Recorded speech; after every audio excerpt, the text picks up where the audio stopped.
Minsan, pakiramdam mo, lahat ng tao umaasenso. Pero ikaw, parang naiiwan. Pag nag-scroll ka sa social media, makikita mo people celebrating new jobs, new homes, new milestones.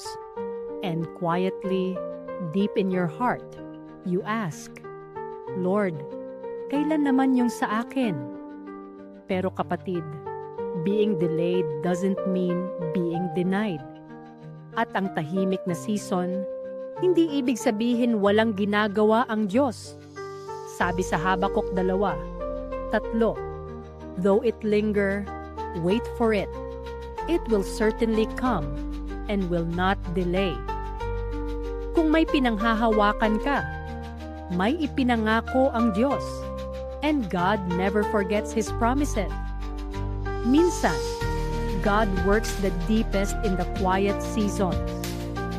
Yung mga panahong akala mo walang nangyayari, pero sa totoo lang, may inaayos siya.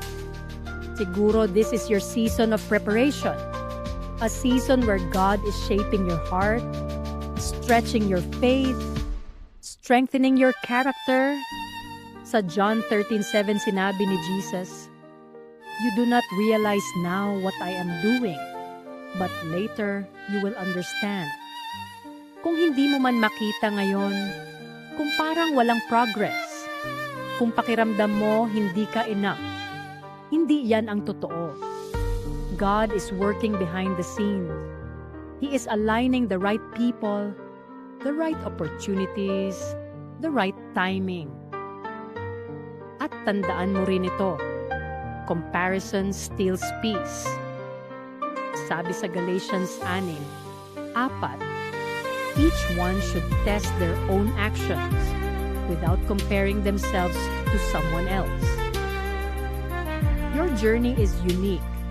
Your pace is different. Your story is written by a God who is never late. Maaring slow ngayon, pero hindi ibig sabihin wala kang pupuntahan. God's timing is never rushed and never too late.